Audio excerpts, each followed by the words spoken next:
Good evening. I see some of you coming in. It is 6:30, but we're going to wait just a few minutes, and we're going to let more people join us here.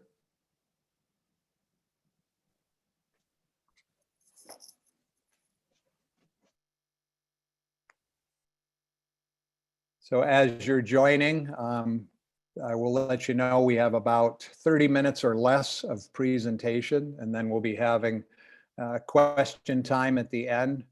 So even as you're kind of getting oriented to this, you probably all have used webinars in the last 10 months, far more than in any part of your life leading up to this. So you probably already know this, but there is a question and answer button, Q&A, down at the bottom. And that's the way for you to ask questions. So even during the presentation, you can shoot your questions to us. We will probably leave those questions to address at the end. I still see people joining us, so I'm going to wait just a couple more minutes. Thanks for coming out tonight after last week. We knew enough not to plan it next Sunday night during the Super Bowl.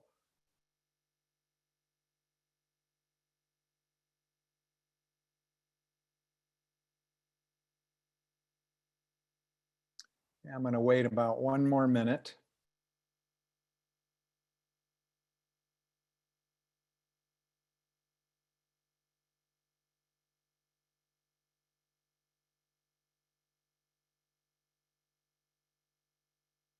Good. Okay, well, we'll get started. I think we will have some more trickling in, but we will get started.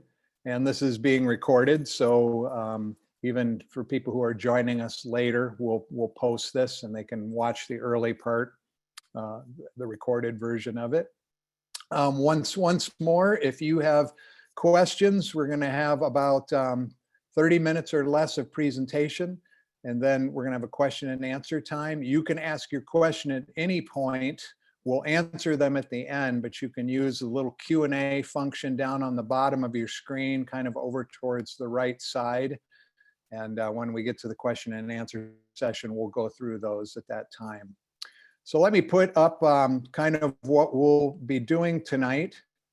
This is, of course, a transition update, and I'll kind of give you some context for that. But what we're going to do is I'm going to give you a brief overview of the transition process we've been doing over the last 10 months now. And the outcome of that, the transition report with recommendations. We're going to spend the bulk of our presentation time on what we've been doing to address the first two recommendations. And then Brad and Kyle and Andy are going to go through how we have been going about addressing them and what we have come up with and are presenting to you tonight.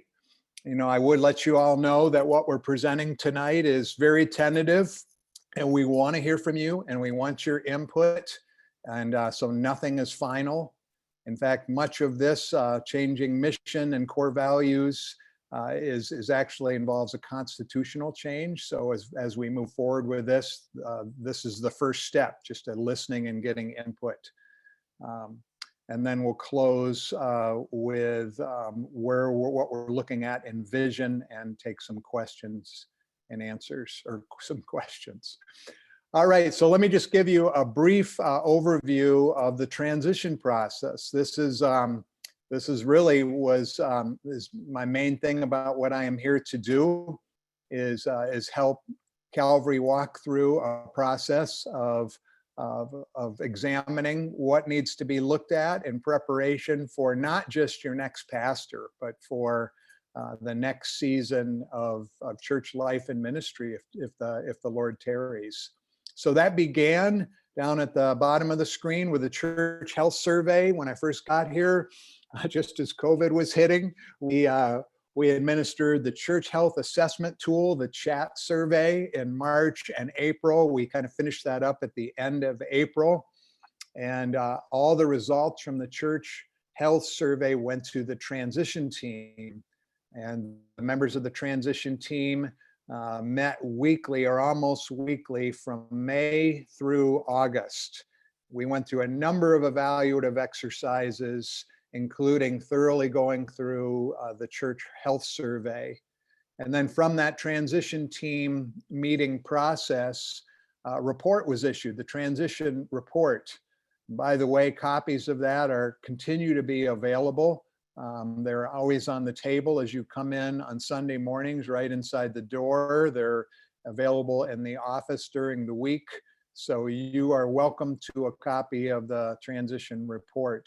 That was published in early September, and that began our third phase of the transition of the board and pastors working, wrestling through, reviewing, praying through, and deciding what's going to be implemented of the recommendations, acting on the recommendations. And that leads us up to where we are right now with beginning the pastoral search, which, even though the search team has been meeting and working for a number of weeks now, we actually post it tomorrow. So tomorrow kind of officially begins the pastoral search. So that's the process in a very brief nutshell. The self-study report that was the culmination of the church health survey and the transition team process, published in September, had 4 main areas of recommendations. Now, there was a lot under each one of these, but the 4 were, first of all, develop a clear mission and vision. That's what Calvary needs to do. Calvary also needs to create a clear disciple-making or discipleship pathway. Calvary needs to more become an externally focused church, and Calvary needs to examine how we can make Sunday mornings more welcoming. The reason that you see the first 2 highlighted, develop a clear mission and vision and create a clear disciple-making pathway, is because since September, when that report is issued, those 2 are primarily what the leadership board and the pastors have been working on. And we're just getting in now to the third and the fourth. As we think about developing a clear mission and vision, what we have been using as a starting point for our conversations is a book that actually was here already when I got here. It's a book that had already been introduced to the leadership board, called Church Unique by Will Mancini. And his take on vision, which resonated with all of us, is, you see it in the quote there, the starting point for vision, for thinking about our church's future, is understanding how we are unique. His conviction, and I share it, is that God has made every church unique.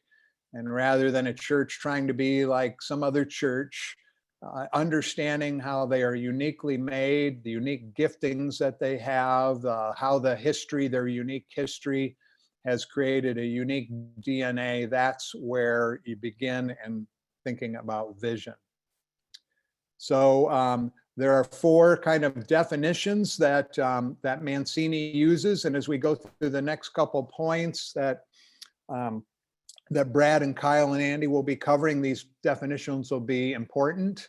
So mission, values, strategy, and vision. Mission, as Mancini defines it, and the way we've been using the term, mission describes what the church is ultimately supposed to be doing. Church does many things, but what are they ultimately supposed to be doing?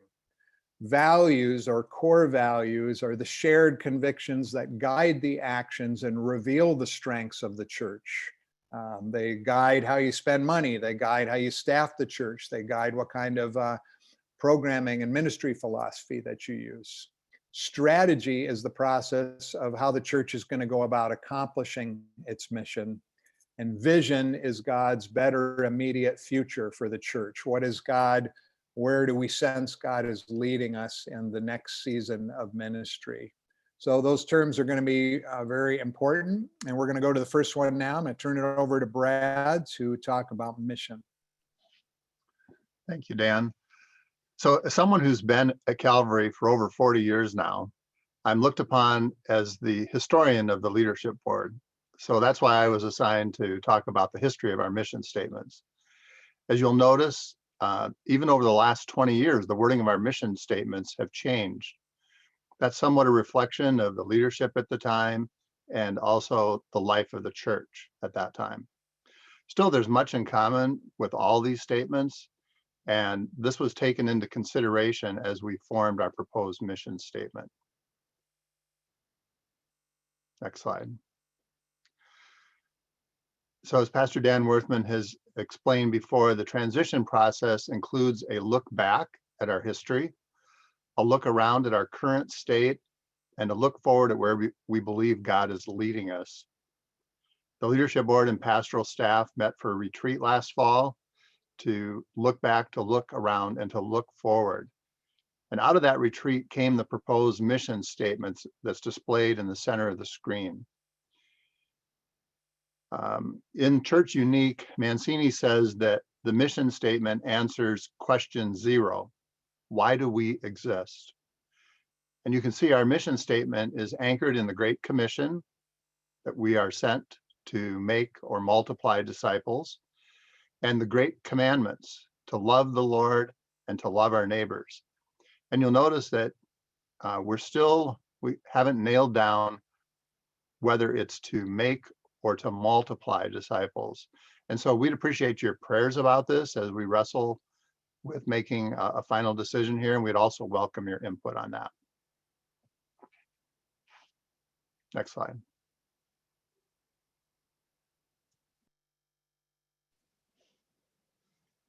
Kyle, right, so we'll go ahead and turn it over to you. Yep, sorry. Yeah, so next up are our value statements. Remember, like Pastor Dan said earlier, values are the shared convictions that guide the actions and reveal the strengths of Calvary. So what's displayed on the screen, you can see, Calvary's had a number of value statements developed in the past. The different boxes, are kind of indicating different sets of value statements that have been developed. In our past at different times, similar to when we had the different mission statements that Brad was just kind of highlighting. So again, with these in mind, and at that same retreat that Brad was mentioning with the board and the pastors, we'll go to the next slide and you can see our proposed 5 new value statements. And again, this is the shared conviction that guides Calvary. And I'll just read this in case there's anybody that's listening too. So the first one is love the lost and proclaim the hope of Jesus Christ. The second, make disciples of Jesus who make disciples. The third, gather together for worship, teaching, and discipleship. The fourth, multiplying healthy leaders and healthy churches. And the fifth, strengthen families to disciple the next generation. Again, these were developed jointly with the board and the pastors through a lot of discussion, different versions and iterations. We did, like we mentioned before, look through the past values to kind of give us a place to start. And then one little aspect we wanted to highlight is, as you can see on the screen, at the start of each of those statements, there's a few words that are in all caps. We did that intentionally to make this almost like a tagline of each of the values. To even though we had intentionally tried to keep each of them short to help them be easier to remember, we shortened them or abbreviated them a little bit more, just again to help these values to be something that we can easily recall and easily point to. And as we're looking for, to bring up those values to help guide our actions truly as they are supposed to, hopefully they'll be easier for us to recall when that happens in this format.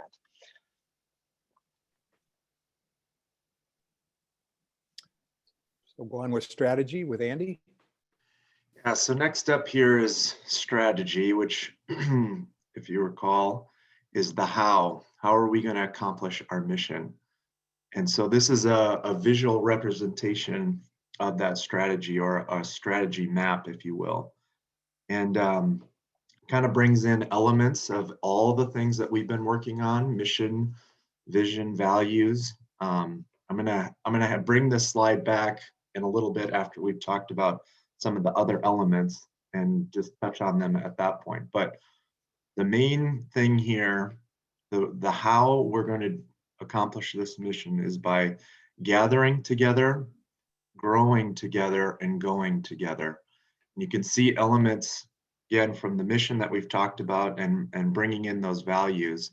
So under gather together, we're going to gather for worship, for teaching, for discipleship. We grow together to make disciples, to strengthen families, and to develop leaders. Going together is going, but also serving. And that's to love the lost, to proclaim hope, and to plant churches. I think that's good for now, and I'll come back to this in just a little bit. Okay. Vision is also significant. Vision drives the church forward. Vision is what gets people hopefully excited about being part of the church. But again, vision is a term that, there's so many different definitions of it out there, and you've probably even heard it in the business world used in various ways. So again, we're drawing our definition of vision from this tool that we used. Not that we're claiming that Will Mancini is the expert, but the value, I think, in going through the book together is it gave us a common language. So even as we were having these discussions, we're all using the terms the same way. And here's two key parts of defining vision. To determine vision, you must first identify the most important need or opportunity at this time in your church. We looked at many at our retreat and following. And then out of that, you commit to a season of focus based on that most important need or opportunity, a season of focus that builds synergy and momentum around addressing this need or opportunity. So Kyle is going to share what we have discerned as that most important, Andy's going to share that.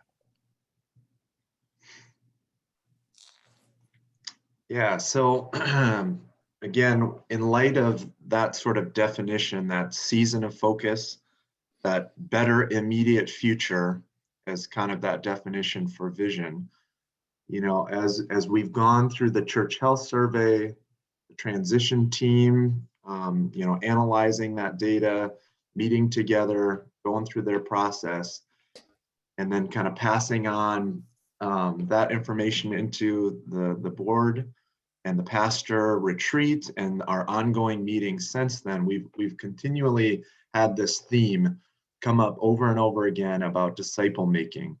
And it just really became clear to pastors and the board at that retreat that our vision for this next season of focus here would be to clarify and give a very clear discipleship pathway. What does that look like? How do we lay out someone new coming in, somebody who's been here a while? What is that clear pathway to discipleship?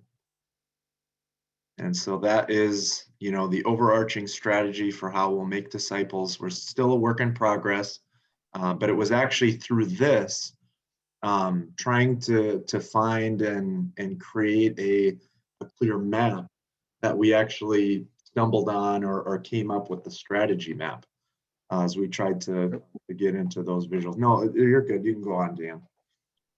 Okay. Andy will come back to that strategy map and kind of tie that together. So how do we begin to flesh out a vision for a clear disciple-making pathway, one that will help both newcomers and people who've been here a long time have a clear pathway to growing more and more as a disciple of Jesus and to turn around and be able to make other disciples? Well, it begins, first of all, by establishing a common definition of discipleship and a common definition of what a disciple is. There's lots of definitions of that out there. We looked at all kinds of models from all different sources and all different ministries. And where we ended is actually, I think, a blend of some of the things that we looked at externally, but some of the things that I know you have heard if you've been here at Calvary for some time. At least that's what I've been told. So a very simple definition of discipleship is to be transformed in your head and your heart and your hands. And implied in that is we're being transformed into the image of Jesus in our head, in what we're thinking, in our beliefs, in our heart, in our character or our virtues, and in our hands, what we do, our practices, we are thinking more and more like Jesus.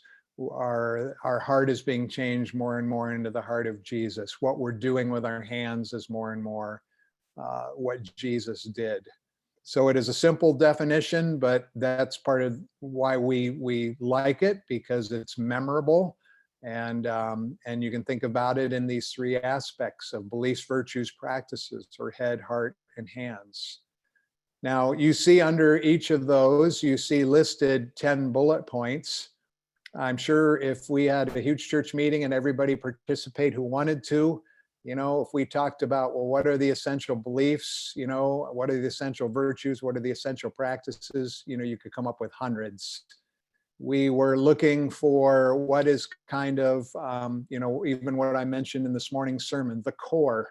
If we're going to strengthen the core, not that there's not a lot of other important beliefs and virtues and practices out there, but what are the core ones? What are the ones that if somebody has just 2 years or 3 years here at Calvary, that we want to make sure that are covered and hopefully built into their life?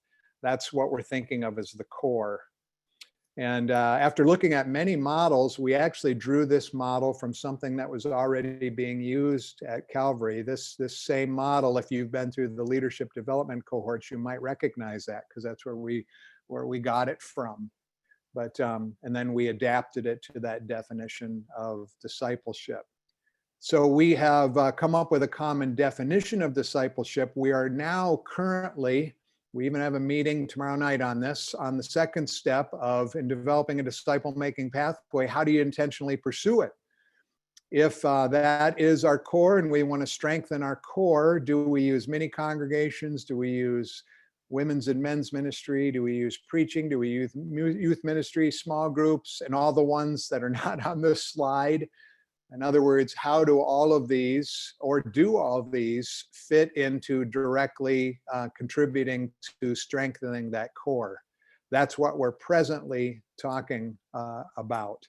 There's many good things going on at Calvary, but I'm sure sometimes, especially to people who are new, it's almost like a buffet. There's so many good things. What do I choose to do?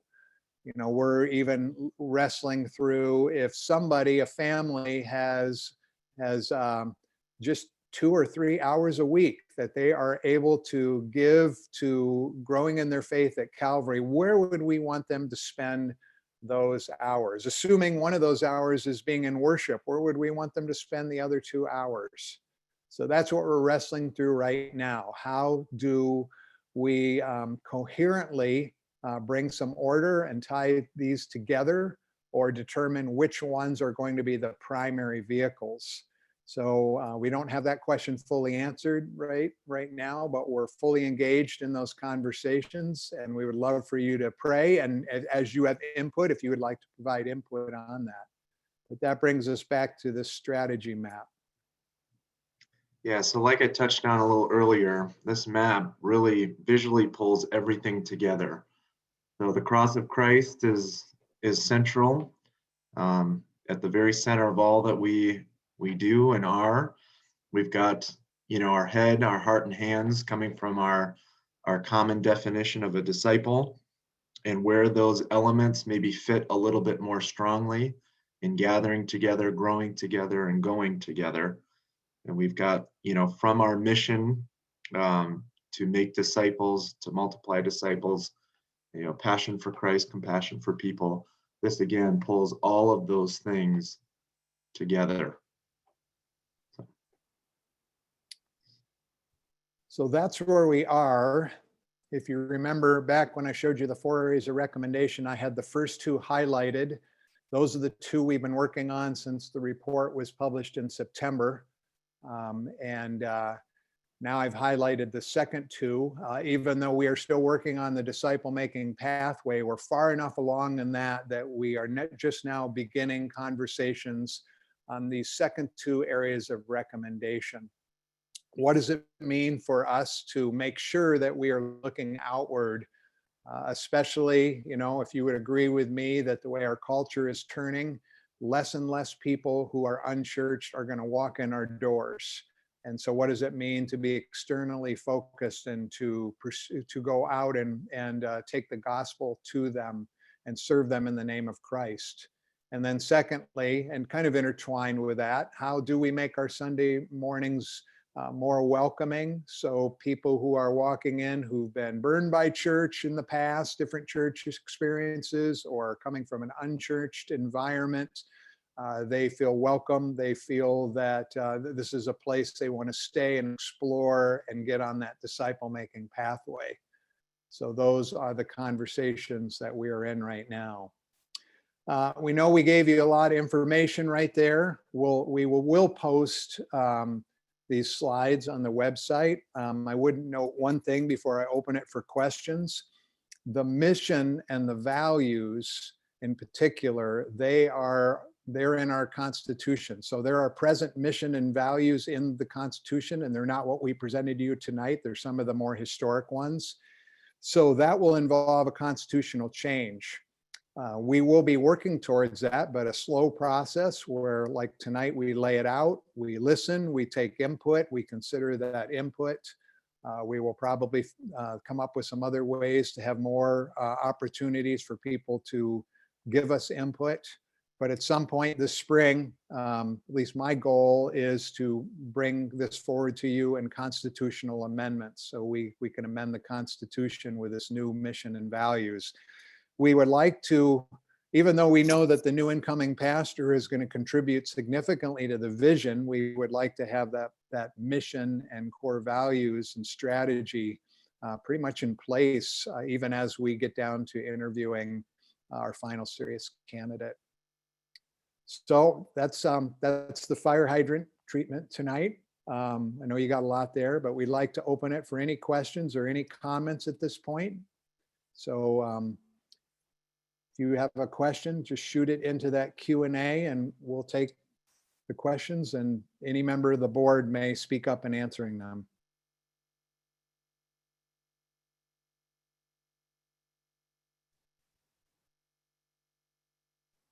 While we're seeing if there's any questions coming in, I'm going to put you on the spot, board members. Is any board member who hasn't spoken up tonight want to make any comments?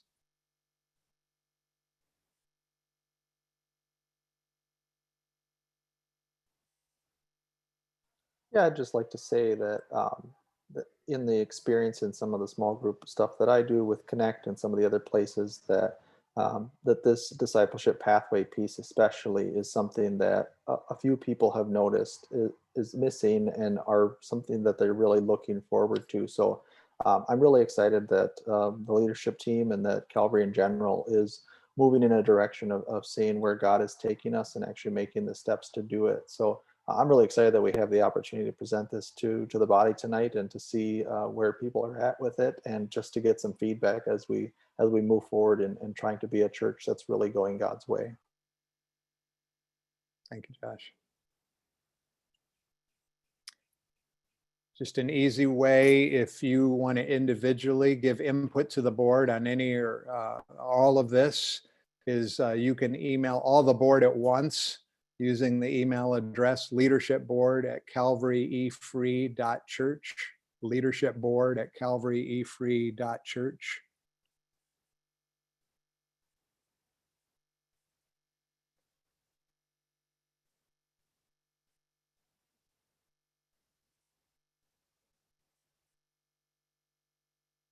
We have one comment expressing gratitude that we have included some form of invitation at times in the services over the last year. So thank you for that comment. Any other questions?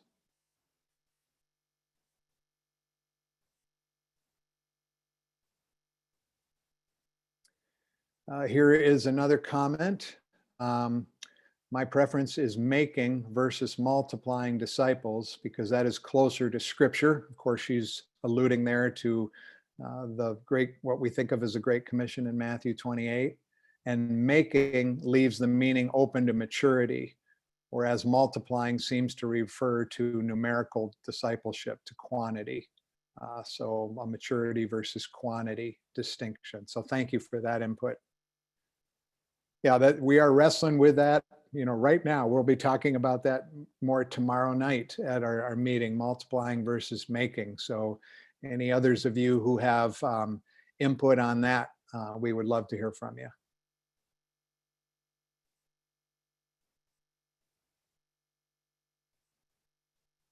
Any other board member? Oh, here's let's see. Here's a question. What do some of those discipleship steps look like? New programs? I will take a quick answer at this and then let any board member step in as well. I think we have a lot of existing programs in place. I'm not so sure we want to increase the buffet, so to speak. I think we would be better served, and this is kind of where some of our conversation is going, to look at some of our present programming and saying, how can we make it more intentionally a discipleship? How can we make some of our small groups more intentionally discipleship groups? How can we make, think of any group of any size, any program of any size at Calvary, what can we do to be more intentional and making it part of the discipleship pathway? And are there some that are more strategic than others? Even as we look at life following COVID, are there some that are in particular more strategic? Any other members of the board want to comment on that question? I've got something to say. It's a slight tangent off that, but I'm not sure, if the way we presented this, allowed for this kind of thought process, but very much in line with what you just said, Dan. I think one of our goals as a group, is not necessarily to create, a new version of a mission, for example, that just goes into the Constitution and then we don't ever touch it or do anything with it. I think all of the efforts that we are working on are trying to bring this into actual life of Calvary, that we begin to use our mission and our values to guide our decision making, what we're going to invest our time and energy into, and things like that, that it would be front and center for the staff, for the board, for ministries and things like that. And I think that this is the same thing.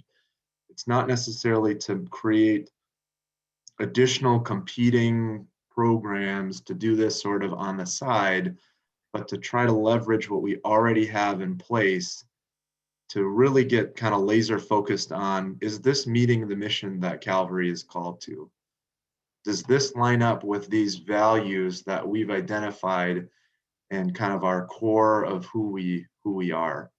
And so it's not a direct answer, but it's more of a philosophy, I think. I think hopefully that wasn't too out of line there. No, I think that's very well said, Andy. Anyone else want to comment on that question? Again, Sure. What do some of the discipleship steps look like? I'll comment, Dan. So I think, going back to John's question, I think it's multifactorial in that we just want to be strategic from everything from even, preaching series that cover those 30, core bullets that were listed on one of those slides earlier. And also that one slide we had that had the different question marks about how is that going to look? That's something we're going to be wrestling with even tomorrow. And looking at what is the best way. And I mean, I think we want to look at Jesus and his model of life on life and really investing into, a small number in that intimate setting where really in-depth discipleship can occur and life on life and modeling. And then he had the 12 and it was a little bit bigger and then even the masses. So we have already somewhat similar sized groups at Calvary that we want to look at how can we be more strategic in those groups in making sure that people are moving through the seats, if you will, that Pastor Dan has talked about earlier in his sermon series about moving through those chairs discipleship, from where you're just kind of a new believer all the way to where you're in that fourth chair, where you're really making disciples who are then on their way to making other disciples. So I don't think we want to add. We want to look at what we already have and utilize those avenues, but being more strategic and encouraging people to be involved in those settings where then they can experience the discipleship that they need to grow. Thanks, John. Here's another comment on the mission statement. Our preference would be making disciples, as that is making a statement that body or leaders would be coming alongside believers. So there's another input, preferring making over multiplying. Thank you for that. Another question, where do care ministries fit? That depends a little on what you're thinking about. If you are thinking of how we care for people who are hurting in the congregation, or what's thought of as pastoral care, I'll comment on that in a minute. If you're, on the other hand, thinking of ministries that directly, for instance, NAMI and other types of support group ministries, where we come alongside people and bring them together in groups in specific seasons where they're wrestling with particular issues, kind of what I mentioned in this morning's sermon about support groups. If that's what you're thinking, that's another one of the groups that are presently part of Calvary that we are looking at. Okay, how do we intentionally bring them in a way that fits with the overall pathway? So that's something we're actively looking at. If you're, in asking that question, if you're thinking of pastoral care, you know, I'm speaking on my own here, so the board doesn't have to own this comment here. A healthy church does not depend just on a pastor or certain pastors to do their pastoral care, visiting the sick, ministering to people who are homebound. A healthy church seeks to connect every member of the church, including those who are sick, including those who are homebound, including those who are just kind of drifting away, seeks to include everyone in one of its forms of community, one of its forms of groups. And that care comes out of being part of a group. And so that doesn't mean there's never a place for a pastor visiting a hospital or visiting somebody who's homebound. It does mean that we value every part of the body, that we recognize care and love and compassion and mercy and helps are gifts that, you know, that are distributed throughout the body, and we want to equip and we want to release the members of the body to do that. So that's at least the voice that this group and the pastors are hearing me speak into. You know, what do you do about pastoral care? So I hope I've caught that. I've caught in one of those two definitions. I've caught what you were asking. Anybody else have any comments to make on that care ministries? I would have a comment, Dan. I would say it doesn't really matter what ministries there are. I mean, Calvary has a lot of really good ministries, and our intention with this is not to shoehorn every ministry that's at Calvary right now either into this vision and values or it's deleted. That's not our point. We're not trying to do that. What we're trying to do is be intentional about where Calvary's going and what Calvary's doing. So that means that there might be a few ministries right away that don't immediately fit into everything that we've described tonight. And that's okay. Our goal is that the core and the purpose of Calvary would be built around these mission values and our statement. And so that moving forward, we have a kind of a collective idea as a church of what God is doing with us. But that doesn't mean that there aren't ministries that don't exist right now that should continue and may not immediately fit every aspect of what we've described. Well said, Josh.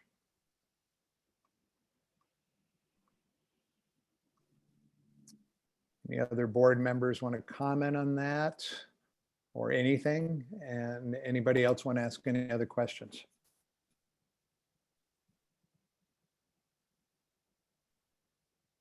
So I'll make a comment on the strategy map. Going back to those 3 spheres, gather together, grow together, and go together. The thought is that those really are the essentials of our discipleship pathway, that it's not that some of those are optional. We'd like to see people experiencing all 3 of those, that they're gathering together for corporate worship, that they're growing together in a discipleship experience, and then that they're going to love and serve the lost. Thank you.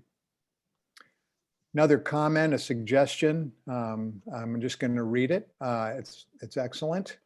In the discipleship strategy, since spiritual gifts are very important, unique, and needed, I hope identification of them by individuals will be included. But taking that a step forward, the discipling individuals is in how to best utilize their unique gifts.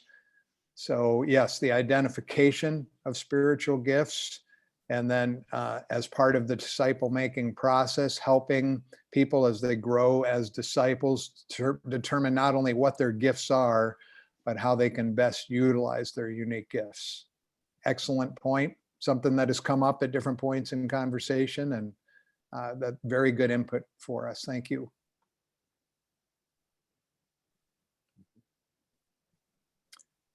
Just a comment thanking board pastors for all their thought, time, labor, and input into this. May God continue to lead you and sustain you in each step forward. Thank you. Yeah, we do covet your prayers for this, very much so.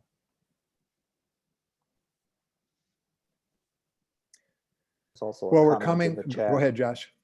Also a comment in the chat. I don't see it. If you see a comment that I can't see, Josh, go ahead and read it. Yeah, it just says whether it is on Sundays between services or in the service itself, it would be good to have board members more visible than they are right now. Okay, thank you for that comment. By the way, this is kind of an aside, but the pastoral search team is seeking to be very visible and accessible to you. So today and for the next 3 Sundays, there's members of the pastoral search team who are available to meet in person with you between the 2 services, as well as other members of the pastoral search team who every Sunday, it was today and for the next 3 Sundays, are meeting with whoever is interested and available to join them on Zoom from 1 o'clock till as long as it takes, as long as there's people there giving input or asking questions. So please avail yourself. If you have thoughts or concerns or questions for the pastoral search team, please avail yourself of those opportunities. There is also a weekly Zoom prayer gathering specifically for the pastoral search that begins this Wednesday at noon. The link went out in today's email, but I'll send another email out with that link on Wednesday morning. We would love you to join with us in prayer for our pastoral search. Once more, before I turn it over to Brad to close us in prayer, we would love input from you. Maybe you're an internal processor like me and you need to see something and think about it for a while before you're ready to ask a question or give input. So we will post those slides on the website, the presentation. And if in the coming days and weeks, if you have some thoughts that you'd like to get to the leadership board on that, you can speak with anyone, obviously individually, or contact them individually. You can also communicate with the whole board by sending an email to leadershipboard@calvaryefree.church. Brad, would you close us in prayer? Sure. Let's pray.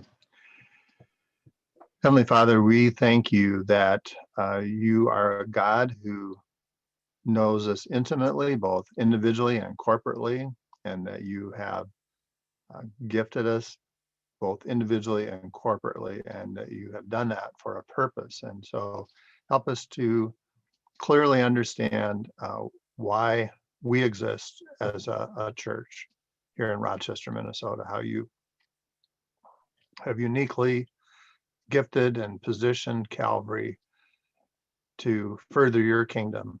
And we pray that as we move forward on this journey, that will come into focus with great clarity, and that it will help to make our ministries more effective, again, to bring you glory and to further your kingdom.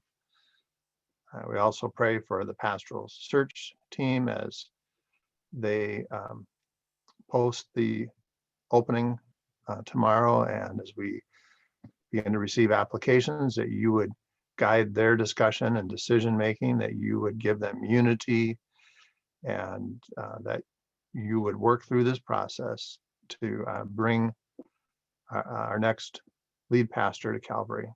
Pray that you'd also be working to prepare him and his family to come and minister with us.